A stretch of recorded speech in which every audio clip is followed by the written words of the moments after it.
In 1886, workers took to the streets of Chicago to demand an 8-hour workday. The factories they labored in were grueling, dangerous environments of iron and steam. The rights they secured, time to rest, basic safety standards, were paid for with physical sacrifice on the picket lines.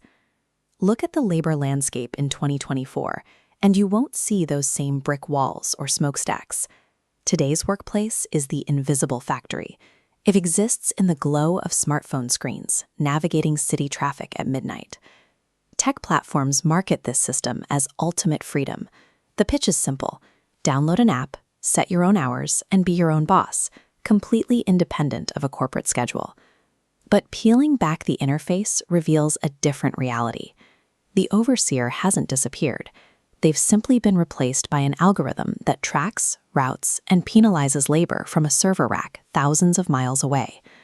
To understand how this system operates, we have to look at labor law. If you are legally classified as an employee, you are entitled to a specific safety net, guaranteed minimum wage, overtime pay, and employer-sponsored health insurance. But there is a secondary category called the independent contractor.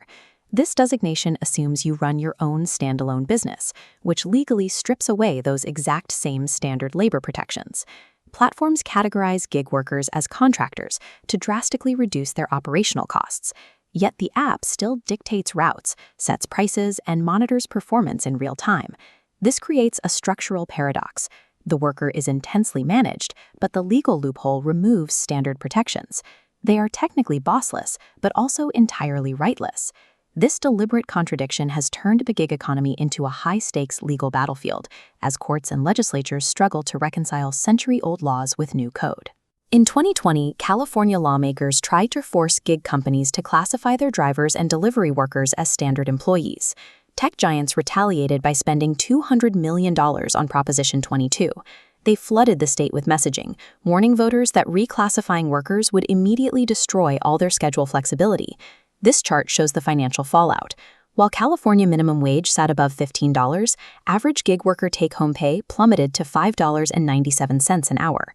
Tech platforms are exporting this playbook, lobbying legislatures from Washington to Massachusetts, spreading this legalized underpayment model nationwide. For the worker behind the wheel, the reality is immediate. The decision to reject or accept a ride, often paying below minimum wage, has to be made in seconds directly on the app interface. Proposition 22 successfully co-opted the language of worker freedom to build a scalable, legally protected system for sub-minimum wages. This control mechanism extends beyond decentralized delivery drivers.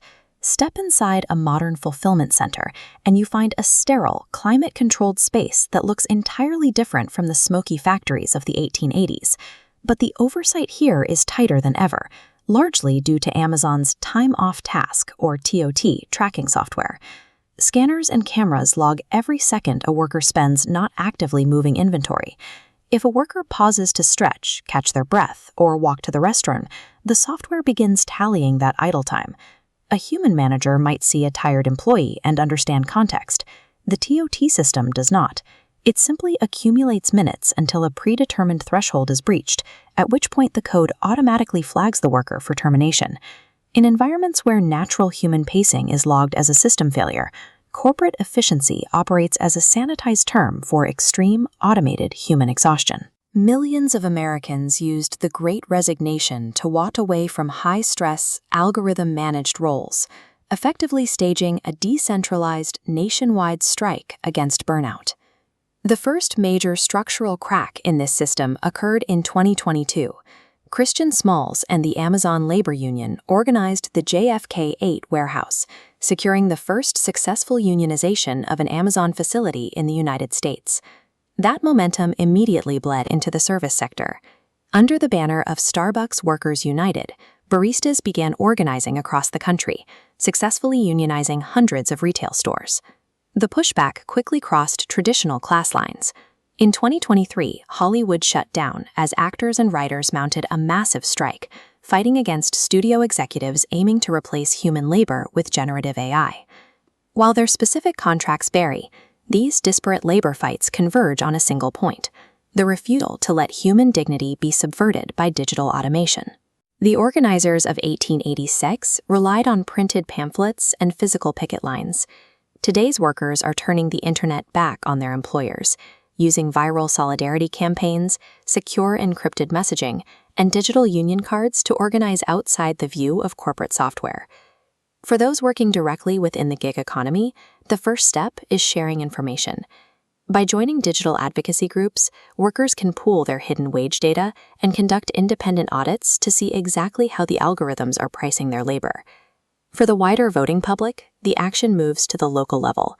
Citizens must actively petition their state lawmakers to reject legislation that attempts to export the legalized underpayment of the California model. It leaves us with a question that impacts every industry. In an app-driven world, who owns your time? You or the algorithm? Securing the future of work will require updating our century-old safety nets for the 21st century, ensuring that technology is deployed to serve the worker rather than just the code.